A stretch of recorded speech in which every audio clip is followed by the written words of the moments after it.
Hello बच्चों, क्या हाल चाल, कैसे हो आप सभी लोग। बहुत बहुत स्वागत है आप सभी लोग का एक बार फिर से आपके अपने चैनल यूजीसी नेट पीडब्ल्यू में, जहां पर आज हम बात करने वाले हैं यूजीसी नेट एग्जामिनेशन के बाद हम क्या करें। देखिए 2026 का जो एग्जाम है वो हो चुका है।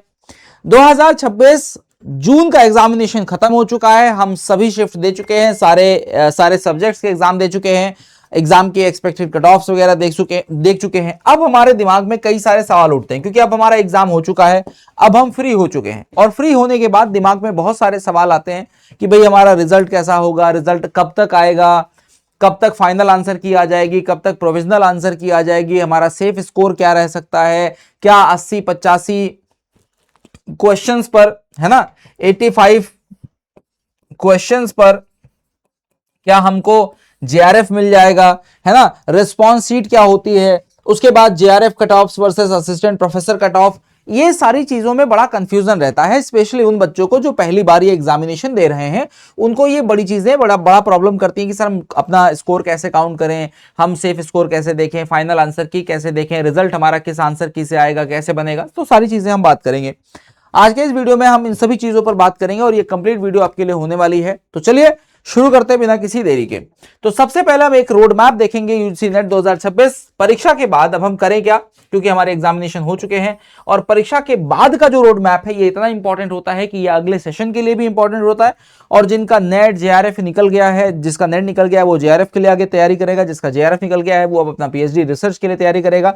तो इवन हम इंटरव्यू तक आपको गाइड करते हैं, इंटरव्यू के लिए भी हम आपको गाइड करते हैं, आपको सेशंस वगैरह देते हैं। आपको पता है अगर आपका जेआरएफ निकलता है तो हम आपके मॉक इंटरव्यूज आपको प्रोवाइड कराते हैं, आप आकर के टीचर पैनल के साथ ये इंटरव्यूज कंडक्ट करते हैं। तो अब समस्या ये है कि हमारे मन में कई सारे सवाल उठते हैं, जैसे रिजल्ट कब आएगा सर, फाइनल आंसर की कब तक आ जाएगी या कैसे आएगी या क्या होता है, ये सारी चीजें। ठीक है, हिंदी सब्जेक्ट की एक्सपेक्टेड कट ऑफ क्या होगी सर, या ऐसे अलग अलग सब्जेक्ट की एक्सपेक्टेड कट ऑफ आप लोग सोच के रखते हो। फिर आपका ये रहता है कि सर क्या 80, 85, 90, 95 क्वेश्चंस पर हमारा जो है नेट क्वालिफाई हो जाएगा, या जेआरएफ के लिए हमको एटलीस्ट कितने मार्क्स लेके आने चाहिए। तो ये सारी चीजें दिमाग में रहती है। तो आज हम उन्हीं चीजों पर बात करेंगे जिसमें रिजल्ट्स हैं, कट ऑफ्स हैं और आंसर कीज के जो भ्रामक दावे हैं। जैसे अब आप देखोगे बहुत सारे वीडियोस आपके पास आने लगेंगे जो पिछले साल के हैं, जिसमें आप देखोगे कि कट ऑफ इतनी जा रही है उतनी जा रही है। तो इन सभी चीजों पर आपको ज्यादा टेंशन नहीं लेनी है। आइए जरा हम एक रोड मैप देखते हैं कि अब जो हमारा रोड मैप था, हमारा जो जून 2026 था, उसका रोड मैप ये था कि सर हमारा एग्जामिनेशन तो फाइनल हो गया, हमारी जो नेट की जून 2026 की एग्जामिनेशन था वो तो कंप्लीट हो गया। अब इस रास्ते पर आगे बढ़े तो कहां जाएं, क्या करें, कैसे करें, हमें सर समझ में नहीं आ रहा है। स्कोर कैसे काउंट करना है, कैसे क्या चीजें करनी, नहीं काउंट नहीं समझ में आ रहा है। तो इसके लिए मैं आपको बहुत सारी चीजें बताने वाला हूं, इस वीडियो में बने रहिएगा। तो सबसे पहले आपकी देखिए, जब एग्जाम खत्म होता है तो ये आपका लास्ट स्टेज होता है आपकी स्टडी का, और इसके बाद जो पहला स्टेज आता है, द फर्स्ट स्टेज, ये आपकी प्रोविजनल आंसर की का होता है। और प्रोविजनल आंसर की आने के बाद आप उस प्रोविजनल आंसर की पर क्या करते हो बेटा, उस प्रोविजनल आंसर की पर आप अपने डाउट फ्रेम्स करते हो। आपको जो क्वेश्चन लगता है कि यार ये क्वेश्चन गलत दे दिया इन्होंने, इस क्वेश्चन का आंसर गलत बता रहे हैं या इसके ऑप्शंस गलत हैं, तो आप वहां पर क्या करते हो, अपने डाउट रेज करते हो। परीक्षा के कुछ दिनों बाद आंसर की जारी होती है और उस प्रोविजनल आंसर की, यानी कि प्रोविजनल में बात कर रहा हूं, सबसे पहले प्रोविजनल आंसर की आएगी और प्रोविजनल आंसर की पर आप क्या करते हो, आप अपनी आपत्ति दर्ज कराते हो। आपको जो भी ऑब्जेक्शंस होते हैं आप उस पर करते हो और उसके लिए एनटीए आपसे कुछ चार्ज लेता है। आप उन पैसों को जमा करके अपनी क्वेरीज को चेंज करा सकते हो, मतलब अपनी जो क्वेरीज हैं उसको डाल सकते हो। उसके बाद इन चीजों के बाद आपकी जो करेक्शन विंडो वगैरह के बाद आपका फाइनल आंसर की आता है। ठीक है, और फाइनल आंसर की का हिसाब किताब यह है कि विशेषज्ञों द्वारा आपत्तियों की समीक्षा करने के बाद जो अंतिम संशोधित आंसर की बनती है वही आपकी फाइनल आंसर की होती है, और ये अब चेंज नहीं होती, इसको किसी भी प्रकार से आप चेंज नहीं करा सकते। और इसके बाद जो थर्ड स्टेज होता है वो होता है आपका रिजल्ट और ई सर्टिफिकेट, परिणाम और ई सर्टिफिकेट। तो जब इससे आपका फाइनल आंसर की बनता है, फाइनल रिजल्ट आता है, तो आपका फाइनल आंसर की के आधार पर स्कोर कार्ड रेडी होता है और फिर आप जेआरएफ या नेट जैसा जो भी आप क्वालिफाई करते हो उसका आपको सर्टिफिकेट कुछ दिनों बाद प्रोवाइड हो जाता है वेबसाइट्स पर। ठीक है, तो ये तो हो गया सर। अब दूसरा मुद्दा ये आता है कि सर मैं फर्स्ट टाइम दे रहा हूं, सर मुझे स्कोर या कट ऑफ नहीं समझ में आती, कैसे बनेगी, कितना बनेगी, है ना, सेफ स्कोर क्या होता है ना, ये सारी चीजें हमें नहीं समझ में आती सर। तो बेटा इसके लिए मैं अभी आपको आगे बहुत सारी चीजें बताऊंगा। अभी मैं आपको मार्किंग करना बताऊंगा।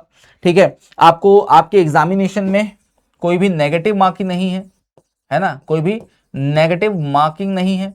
और जब नेगेटिव मार्किंग नहीं है तो ऑब्वियस सी बात है कि आपको 2 क्वेश्चन फॉर राइट आंसर और 0 फॉर रॉन्ग या फिर अनअटेम्प्टेड के लिए मिलता है। तो आपने अगर, मैं अभी आगे आपको ऐसे बताऊंगा, तो यहां पे हम रुक जाते हैं। अच्छा, कट ऑफ को प्रभावित करने वाले कारक क्या होते हैं? कई बार आपने देखा होगा, जैसे दिसंबर 2025 में क्या हुआ कि बहुत सारे बच्चों का बहुत सारे बच्चे ऐसे थे जिनका नेट निकला 2-3 नंबर से, जेआरएफ रुक गया। लेकिन कुछ दिन बाद जब वो जो रिजल्ट था, जब नॉर्मलाइजेशन हुआ, तो रिजल्ट में 2-3 नंबर बढ़े और उनका नेट से सीधे जेआरएफ हो गया। मतलब वो सेम क्वार्टर में जो वो अगले के लिए तैयारी कर रहे थे, लेकिन उसी में रिजल्ट नॉर्मलाइजेशन की वजह से उनके मार्क्स बढ़े और वो क्वालिफाई हो गए। तो अब ये मार्क्स कैसे बढ़ जाते हैं सर? जब हमारे एक मार्क्स आ गए उसके बाद वो मार्क्स कैसे बढ़ जाते हैं या कैसे घट जाते हैं, तो ये सारी चीजें हम बात करेंगे। जैसे अगर आप देखोगे टोटल नंबर ऑफ स्टूडेंट्स कितने हैं, ठीक है, उसके बाद परीक्षा का जो लेवल है बहुत लो था, बहुत हार्ड था, बहुत ज्यादा हार्ड था, तो उसके अकॉर्डिंग में नॉर्मलाइजेशन होता है। और फिर जितनी भी सीट्स आपके पास हैं उनके हिसाब से आपके कट ऑफ्स वगैरह बनाए जाते हैं। बाकी जेआरएफ वर्सेस असिस्टेंट प्रोफेसर की हम बात करेंगे, ठीक है, इन सभी चीजों पर हम आज बात करेंगे। यही हमारा पूरा आज का टॉपिक है। तो चलिए शुरू करते हैं बिना किसी देरी से। सबसे पहली बात, पहला दिमाग में क्वेश्चन आता है सर एग्जाम के बाद, जो वायरल सवाल है हमारे दिमाग में, अफवाहों का शोर और एनटीए की जो सच्चाई है, सबसे पहले हमारे दिमाग में आता है कि सर रिजल्ट कब आएगा, पहला सवाल। दूसरा, सर हिंदी की कट ऑफ कितनी जा सकती है, हिंदी की कट ऑफ कितनी जा सकती है, या किसी भी सब्जेक्ट की कट ऑफ, किसी भी एक्स सब्जेक्ट की मैं अगर ले लूं, किसी भी सब्जेक्ट की कट ऑफ कितनी जा सकती है? किसी भी सर सब्जेक्ट की कट ऑफ कितनी जा सकती है? या फिर सर हमको कितने मार्क्स पर या कितने क्वेश्चंस पर जेआरएफ मिल सकता है? तो ये बहुत सारी चीजें हमारे दिमाग में रहती हैं। समस्या यह है कि एनटीए ने फिलहाल अभी क्योंकि आपका एग्जाम अभी भी खत्म हुआ है, तो उसने ना तो प्रोविजनल आंसर की कोई डेट बताई है और ना ही कोई किसी भी चीज की ऐसा कोई डेट उसने अनाउंस किया है। तो ऑफिशियल डाटा तो नहीं है। लेकिन अगर हम बात करें लास्ट ईयर की, तो लास्ट ईयर जो हमने प्रोसेस देखा था, उस प्रोसेस में क्या था कि सबसे पहले आपकी एक जो प्रकाशन होता है, मतलब एक आपकी प्रोविजनल आंसर की आती है, इसको हम बोलते हैं प्रोविजनल आंसर की। और प्रोविजनल आंसर की आने के बाद आप उस पर अपना ऑब्जेक्शन रेज करते हो कि भाई हमें किसी क्वेश्चन में ऑब्जेक्शन लगा, तो हमने उसमें ऑब्जेक्शन रेज किया। ऑब्जेक्शन के बाद जब वो सारी चीजें हो जाती हैं, तो हमारी एक फाइनल आंसर की आती है, और इसी फाइनल आंसर की से आपका जो रिजल्ट है वो बनाया जाता है। साथ ही साथ इसी के बाद आपका जो रिजल्ट होता है वो आपका आ जाता है, जिस पर आप देखते हो कि आपका नेट निकला या जेआरएफ निकला या ओनली पीएचडी निकला, तो ये सारी चीजें देखते हो। तो अभी आप किसी भी फेक न्यूज में मत फंसिएगा। अभी किसी भी प्रकार से एनटीए ने कोई भी नोटिस नहीं दी है कि आपका रिजल्ट आया नहीं आया। अभी जो चीज हम जो पिछला हमारा पैटर्न था, उस पैटर्न पर अगर हम बात करें, तो लास्ट ईयर का हमारा पैटर्न क्या था कि 15 से 20 दिन के अंदर हमारी प्रोविजनल आंसर की आ गई थी, और फिर हमारा जो है 25 दिन के आसपास, आई थिंक 25 डेज के आसपास हमारा जो है वो फाइनल आंसर की आ गई थी, और हमारा लगभग उसके 1-1.5 हफ्ते बाद ही हमारा रिजल्ट भी आ गया था। तो हम उसी प्रक्रिया पर चल रहे हैं, मतलब हम मान के चल रहे हैं कि अगस्त तक आपको प्रॉपर ये फ्री कर देंगे आपका रिजल्ट वगैरह दे करके। अब दूसरी चीज ये आती है कि सर रिस्पॉन्स सीट से अपना रॉ स्कोर हम कैसे बनाएं, हमें कैसे पता चलेगा कि हमारा रॉ स्कोर क्या रहा, हमने कितने मार्क्स कलेक्ट किए इस बार, कितने मार्क्स पर हम चेक कर सकते हैं, राइट? तो इसको कैसे चेक करें सर, ये भी बता दीजिए। देखिए सर, इसको चेक करने का तरीका ये है कि आपके पास 2 पेपर होते हैं, ठीक है, आपके पास होते हैं 2 पेपर। इसमें आप देते हो 50 क्वेश्चन, इसमें देते हो आप 100 क्वेश्चन, टोटल मिलाकर के हो जाते हैं 150 क्वेश्चन। कितने? 150 क्वेश्चन,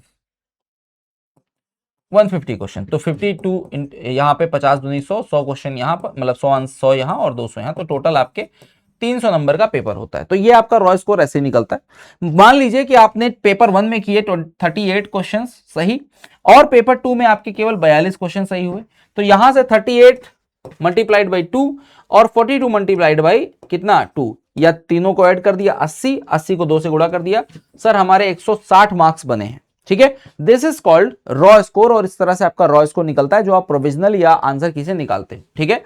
अच्छा, गलत उत्तर पर कोई नेगेटिव मार्किंग नहीं है और अटेम्प्ट क्वेश्चंस का कोई भी अंक नहीं कटता। लेकिन जब ये नॉर्मलाइजेशन होता है, ये प्रोसेस आपको कब दिक्कत देता है, जैसे फिलहाल आपको इससे कोई दिक्कत नहीं कि हमारे क्वेश्चंस गलत हो जा रहे हैं तो उसका हमारा कोई नंबर कटेगा, ऐसा तो कुछ नहीं है। तो जब नंबर नहीं कटता सर, फिर हम इसको क्यों टेंशन में रखते हैं, या हमसे क्यों कहा जाता है कि भाई आप ज्यादा क्वेश्चन मत गलत करिए। बेटा, क्वेश्चन आपसे इसलिए कहा जाता है कि यदि आप ज्यादा क्वेश्चन गलत करोगे ना, तो जब नॉर्मलाइजेशन होता है तो वहां पर आपको इसका बहुत ही बड़ा ड्रॉबैक देखने को मिलता है। अब देखिए आंसर की कैसे बनती है और आपका रिजल्ट कैसे कैसे रेडी होता है और रिजल्ट आपको कैसे मिलता है। तो इसके 4 स्टेज हैं बेटा। पहला स्टेज ये होता है, जैसे मैंने आपको बताया कि सबसे पहले जारी होती है प्रोविजनल आंसर की, जो एनटीए जारी करता है प्रारंभिक ड्राफ्ट में, और यहां पर एरर्स हो सकती है, मैं अभी आपको बता सकता हूं यहां पर एरर होती है, और इसी एरर को आप रेज करते हो कि भैया ये हमारा क्वेश्चन गलत है, इसका ऑप्शन गलत है, इसकी चीजें गलत है, तो ये आप रेज करते हो। दूसरी चीज, ऑब्जेक्शन विंडो विद्यार्थी निर्धारित शुल्क देकर त्रुटियों को चैलेंज कर सकता है। जैसे आपको 5 क्वेश्चन, 3 क्वेश्चन, 2 क्वेश्चन में आपको लग रहा है कि मुझे ये चैलेंज करना चाहिए, तो आप उसको चैलेंज कर सकते हो, इसमें कोई दिक्कत नहीं है। आप तुरंत चैलेंज करोगे, आपको एक फीस जमा करनी होगी, फीस जमा करने के बाद आपका चैलेंज एक्सेप्ट कर लिया जाएगा और फिर उस पर चेक करेंगे, अगर वो सही होगा तो ठीक है, नहीं होगा तो कोई बात नहीं। फिर थर्ड पे आता है एक्सपर्ट रिव्यू। सब्जेक्ट एक्सपर्ट द्वारा हर ऑब्जेक्शन की गहन समीक्षा होती है। अगर वो सही पाया जाता है तो आपको नंबर बढ़ जाते हैं, गलत पाया जाता है तो वो बराबर ही रहते हैं। उसके बाद जाकर के ये फाइनल आंसर की रेडी होती है, इसको लॉक किया जाता है और सभी सुधारों के बाद ये जारी हो जाती है। फाइनल आंसर की जारी होने के बाद आप किसी भी प्रकार का कोई चैलेंज नहीं कर सकते, आपका रिजल्ट जो है वो 100% इसी के बेस पर फाइनल हो जाता है।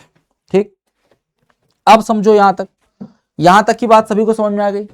अब सर मामला यह फंसता है कि किसी भी सेफ स्कोर का जो भ्रम होता है, जैसे किसी ने आपसे कहा कि आप 85 मार्क्स, या इसको हम मार्क्स ना बोल करके हम इसको नंबर ऑफ क्वेश्चंस बोलें, है ना, नंबर ऑफ क्वेश्चंस बोले तो कितने मार्क्स हो गए। जब नंबर ऑफ क्वेश्चन बोले तो उसको हमने 2 से मल्टीप्लाई किया, 5 दूनी 10 और 8 दूनी 16, 17, 170 नंबर, है ना, 170 नंबर हो गए, 170 मार्क्स हो गए। देखो हमसे पूछा जाता है कि क्या 85 क्वेश्चंस पर हमको जेआरएफ मिल सकता है। यह सवाल बहुत ही टेक्निकल रूप से गलत है। ठीक है, आप ठीक है, क्यों? क्योंकि सेफ स्कोर कोई फिक्स नंबर नहीं होता। मैं आपसे बार बार कह रहा हूं कि पिछली बार ऐसा हुआ, पिछली बार हमारे ही स्टूडेंट्स के साथ ऐसा हुआ जिनका पहले तो नेट निकला हुआ था, 2-3 नंबर से वो पीछे थे, जिनको लग रहा था कि सर हमारा जेआरएफ होना चाहिए, और जब रिवाइज आंसर की आई, जब रिवाइज रिजल्ट आया, यानी कि जब नॉर्मलाइजेशन हुआ, तो उसमें उनका 2-3 नंबर बढ़ गया और वो उनका जेआरएफ क्लियर हो गया। तो ये भी चीजें होती हैं और ये स्थिति बड़ी भ्रामक स्थिति होती है। तो ये इसको हम स्टैटिक मेथ बोलते हैं। ठीक है, इसमें क्या होता है कि जब आप देखते हो कि जो नॉर्मलाइजेशन होता है ना, वो किन चीजों पर बेस होता है। आप नॉर्मलाइजेशन की जब बात करते हो ना बेटा, तो नॉर्मलाइजेशन कई चीजों पर बेस करता है। जैसे सबसे पहला, पेपर का डिफिकल्टी लेवल कैसा है। अगर कठिन पेपर है तो कट ऑफ कम जाएगी। दूसरा, कंपटीशन का स्तर कैसा है, बहुत सारे बच्चे हैं, बहुत कम बच्चे हैं, उसका भी है। फिर सबसे बड़ा जो इफेक्ट पड़ता है वो नॉर्मलाइजेशन का इफेक्ट पड़ता है। देन गतिशीलता, वास्तविकता यानी कि डायनामिक रियलिटी का भी फर्क पड़ता है। फाइनल आंसर की के बदले में कोई चेंजेस होते हैं, कुछ भी होता है तो वो भी आपके रिजल्ट पर इफेक्ट डालता है। साथ में साथ टोटल नंबर ऑफ कैंडिडेट, कितने पेपर में आए, कितने लोग कितने अपीयर हुए, उस पर भी पड़ता है। तो इन सभी फैक्टर्स के कॉम्बिनेशन के बिना केवल मार्क्स देख करके आप जेआरएफ या नेट की भविष्यवाणी नहीं कर सकते, और अगर करते भी हैं तो उसको आप 100% कमिट न करें। आप मान के चलें कि ठीक है मैं कर लूंगा, या मेरा सेफ स्कोर है, ठीक है मैं कर सकता हूं इतने में। ठीक, अब अगले सेक्शन पर चलते हैं। तो अगले सेक्शन पर हमसे क्या पूछा गया? अगले सेक्शन पर हमसे पूछा जा रहा है कि सर एक्सपेक्टेड कट ऑफ कैसे तैयार होती है। जिस कट ऑफ की हम बात करते हैं, जैसे हम लोग एक्सपेक्टेड कट ऑफ आपको देते हैं एग्जामिनेशन से पहले कि सर ये एक्सपेक्टेड कट ऑफ है, अगर इतना आपका स्कोर है तो इतने पे आपका इतना हो जाएगा। तो वो कैसे बनता है, वो हम कैसे बनाते हैं, उसको हम कैसे क्रिएट करते हैं। तो देखो उसके कुछ तरीके होते हैं। तो यहां पर अगर मैं आपको समझाऊं तो द कट ऑफ मशीन मैं एक आपको दिखा रहा हूं। इसमें होता क्या है कि हर सब्जेक्ट की अपनी यूनिक कट ऑफ होती है। ऐसा नहीं है कि अगर हम बात करें हिंदी की भी सेम है, इंग्लिश की भी सेम है ना, हिस्ट्री की भी सेम है, तो ऐसा नहीं होता। सबकी अपनी अपने सब्जेक्ट की डिफिकल्टी लेवल्स है, नंबर ऑफ स्टूडेंट्स हैं, अटेम्प्ट्स ऑफ क्वेश्चंस हैं, लेवल ऑफ क्वेश्चंस हैं, उसके अकॉर्डिंग बच्चों को सवाल सही होते हैं, गलत होते हैं, उस हिसाब से अलग अलग सब्जेक्ट की अलग अलग बनती है। यहां पर अगर आप देखोगे तो एनटीए कैलकुलेशन जो कोर करती है वो काइंड ऑफ एक इंजन के रूप में काम करती है, और इसमें जो इफेक्ट पड़ता है वो इफेक्ट इन चीजों पर पड़ता है कि कट ऑफ तय करने के मुख्य रूप से अगर हम देखें तो भाई साहब, एक तो आपका total availability of seats JRF और नेट में, फिर आप सब्जेक्ट वाइज प्रेफरेंस लेते हो, जैसे हिंदी के छात्रों का औसत प्रदर्शन कैसा रहा होगा। जैसे हम जो कट ऑफ आपको बताते हैं वो कई सारे बच्चों से बात करके, कई सारे बच्चों से रिव्यू लेकर के, क्वेश्चंस रिव्यू लेकर के, एग्जाम रिव्यू लेकर के ही बनाते हैं, तो उस हिसाब से आपका रेडी होता है।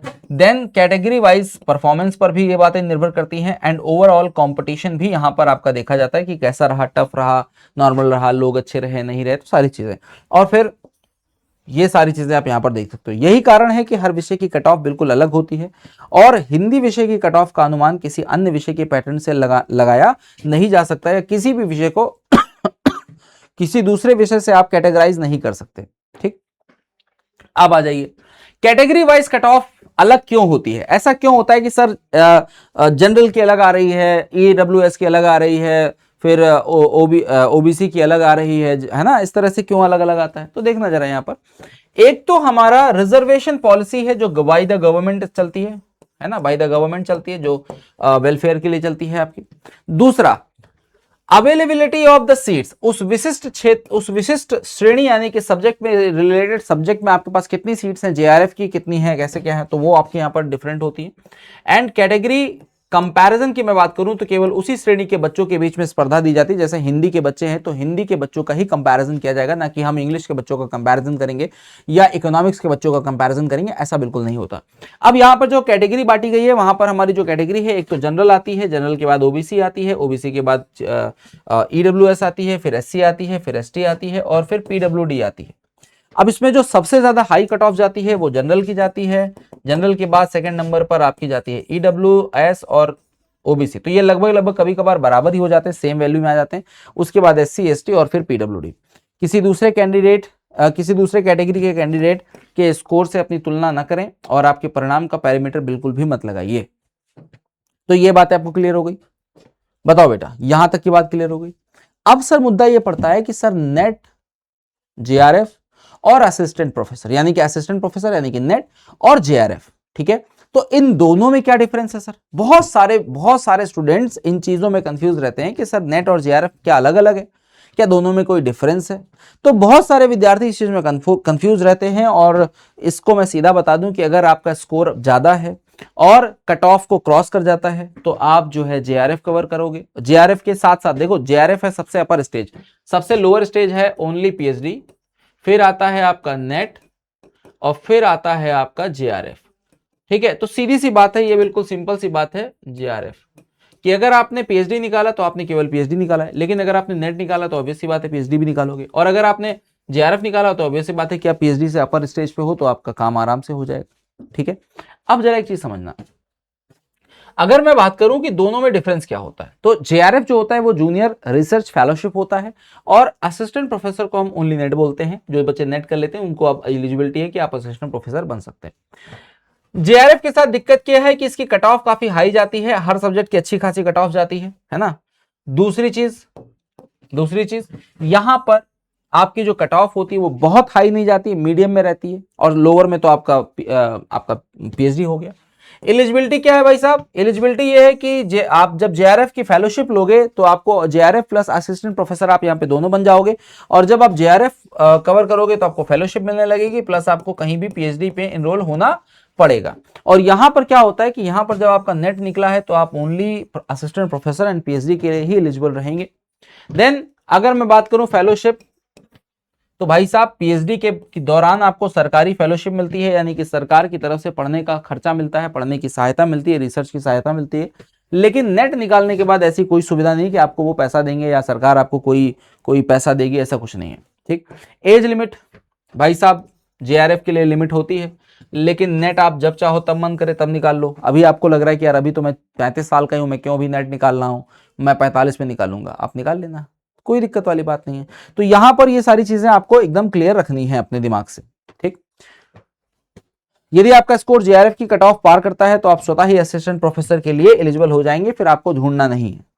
अब ऐसे में क्या करें, जब हमारा रिजल्ट हो चुका है, सर हमारा रिजल्ट आ चुका है, हम फ्री हो चुके हैं, दिमाग हमारा फ्री हो चुका है, अब वो भाग रहा है इधर उधर में, अब क्या करें सर। तो भैया रिजल्ट आने से पहले आपको क्या क्या एक्शन लेने हैं, क्या क्या नहीं लेने। तो सबसे पहले क्या लेने हैं, डूज पर बात कर लेते हैं, क्या क्या हमको करना है, क्या क्या चीजें हमको मेंटेन करनी है। जैसे रिस्पॉन्स शीट को आप सुरक्षित डाउनलोड करके रख लीजिए, ताकि जब आपके पास फाइनल आंसर किया है तो फाइनल पेपर आए तो आप उसे अच्छे से मैच कर पाओ।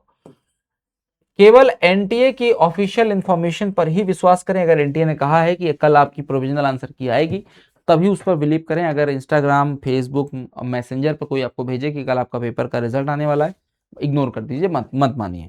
ठीक, ऑफिशियल आंसर की से अपने मार्क्स को कैलकुलेट जरूर करिए, मैं बार बार आपसे कहता हूं। देन आगामी परीक्षाओं के लिए आप अपनी स्टडी को कंटिन्यू रखिए। ये नहीं कि बस पेपर दे दिया, आप बैठे हैं 3 महीने, जब तक रिजल्ट नहीं आएगा बैठे रहेंगे चाहे जो हो जाए, ऐसा नहीं करना है। क्या नहीं करना है? तो सर टेलीग्राम की फेक कट ऑफ्स देख करके आपको पैनिक फील नहीं करना है। कहीं की भी कोई भी आपसे कह रहा है कि यार इस बार कट ऑफ बहुत हाई चली जाएगी, इस बार तो बहुत भयंकर पेपर आया था, बहुत ऐसा था वैसा था, तो आपको नहीं मानना है। आपने जो पेपर दिया है दिल पर हाथ रख के पूछ लो कि भाई मैंने जो दिया है वो सही है। अगर वो कहता है कि हाँ सही है, आराम से चुपचाप अपना काम करो या सो जाओ, बात खत्म। ठीक है, बट किसी के पैनिक में मत आओ। ठीक है, दूसरी चीज, आप जो ये एक्स्ट्रा प्रिडिक्शंस होते हैं ना, इन प्रिडिक्शंस में भी पार्टिसिपेट मत करो। ठीक है, क्योंकि आप हो स्टूडेंट्स और आपको ये चीजें बहुत ज्यादा इफेक्ट करेंगी और बहुत ज्यादा आपके दिमाग पर जोर डालेंगी। तो आप इन सब चीजों पर बहुत ज्यादा एक्टिव न रहो, है ना। अपनी स्टडीज को कंटिन्यू रखो। आपको काफी सारी चीजें पढ़नी है, काफी आगे तक जाना है, तो अपनी स्टडीज को कवर करो। ठीक है, दूसरी चीज, फेक रिजल्ट डेट्स पर आप अपना टाइम वेस्ट मत करिए। उससे बहुत बड़ा स्कैम कई बार हो जाता है कि भाई फेक डेटा है, उस पर लिंक क्लिक करो, लिंक क्लिक किया, हमारा अकाउंट गया, तो ये भी दिक्कत आती है। बिना ऑफिशियल की के अपना स्कोर तय न करें, ये बात 110% है, इसमें कोई दो राय नहीं है। ठीक है, तो ऑलमोस्ट हमने सारी चीजों पर बात कर ली है, राइट। अब आ जाइए जरा बात करते हैं एनटीए की आधिकारिक प्रक्रिया क्या है, दैट इज ऑफिशियल टाइमलाइन क्या है। देखो भैया, यू आर हेयर, ठीक, तुम यहां। सबसे पहला स्टेज है प्रोविजनल आंसर की, आ गई, जारी हो गई, बहुत बढ़िया। दूसरा स्टेज है ऑब्जेक्शन विंडो, जहां पर आप इसके रिगार्डिंग कोई भी शिकायत कर सकते हो। तीसरा फाइनल आंसर की, ठीक है, फाइनल आंसर की आएगी जो आपके करेक्शन विंडो बंद होने के बाद करेक्ट होकर के आएगी आपके पास। चौथा स्टेज है सर रिजल्ट डिक्लेरेशन, यानी कि परिणाम की घोषणा। अब आपकी परिणाम की घोषणा हो जाएगी। देन आपके category wise cut offs decide किए जाएंगे, विषय और वर्ग के अनुसार कट ऑफ देखा जाएगा। फिर छठा स्टेज आपका आता है बेटा स्कोर कार्ड। कैसा? स्कोर कार्ड, यानी कि व्यक्तिगत अंक पत्र। और फिर लास्ट में आता है आपका award and letters and certificate. So net JRF का आधिकारिक प्रमाण पत्र, यहाँ पर आपका जो क्या कहते हैं सर्टिफिकेट है, आपके जो मार्क्स हैं वही आपके सबसे ज्यादा वैलिडेशन में रहते हैं और वही सबसे बेहतर हैं। ठीक है, अच्छा, अंतिम में मैं आपसे बस इतना ही कहूंगा कि रिजल्ट आपका कभी भी आ सकता है, आंसर की कभी भी आ सकती है, मार्क्स आपके कितने भी आ सकते हैं। ठीक है, प्रोविजनल कभी भी आ सकती है, रिजल्ट सेलिब्रेशन हम कभी भी कर सकते हैं, लेकिन पढ़ाई में ये सब नहीं लागू होता, हम उसे कभी भी नहीं कर सकते। और अगर हमने उसको कहना शुरू कर दिया तो हम कभी भी कर लेंगे, तो वो फिर आप कभी नहीं कर पाएंगे। तो लास्ट लाइन में मैंने कुछ यही लिखा है कि परिणाम और कट ऑफ पूरी तरह से एनटीए के गणितीय और पारदर्शी मापदंडों पर निर्भर है। ठीक है, किसी भी अपुष्ट दावे, फेक न्यूज आपके वास्तविक अंक नहीं बदलते। धैर्य रखिए, अपना रॉ स्कोर की गणना करें, ऑफिशियल फाइनल आंसर की का इंतजार करें और अपनी आगे की शैक्षणिक यात्रा पर ध्यान से केंद्रित करें। तो ये वो कुछ टॉपिक थे जो आप लोग नहीं समझ पा रहे थे, कुछ टॉपिक ऐसे थे जिनमें आप लोग बार बार कंफ्यूज हो रहे थे कि सर ये वाले टॉपिक्स हमारे गड़बड़ हो जाते हैं, हमें नहीं समझ में आता। तो हम इसे लेकर के आगे भी चलेंगे, ऐसी बहुत सारी सीरीज हम आपके लिए लेकर के आएंगे जो आपके एग्जामिनेशन से रिलेटेड बहुत सारी चीज़ें आपको देके जाएगा। अच्छा, एक चीज़ मैं आपको बताना भूल गया, एक चीज़ मैं आपको और बता देता हूँ, जैसे टेलीग्राम, तो टेलीग्राम पर आपको अपना उन एक्टिव ग्रुप में एक्टिव रहना जहाँ से फेक न्यूज़ नहीं आती है, क्योंकि फेक न्यूज़ सबसे बड़ा पैनिक का कारण बनता है स्टूडेंट्स में, और ये कई बार आपको नुकसान पहुंचा देता है, बस ये ध्यान रखना। और पैनिक में आकर कभी भी अपनी पढ़ाई को स्टॉप नहीं करना है कि अब तो ठीक है सर पेपर दे दिया, आप छोड़िए, अब तो पढ़ाई कर ले, अब तो सो लेता हूं। नहीं, पढ़ना है, उसी पेस से पढ़ते चलो, क्योंकि वो पेस जो है वही सबसे महत्वपूर्ण पेस होता है बेटा। ठीक है, चलो, तो आज के लिए इतना ही और हम आपसे मिलेंगे फिर नेक्स्ट वीडियो में। Till then tata bye bye, thank you so much, जय हिंद, जय भारत।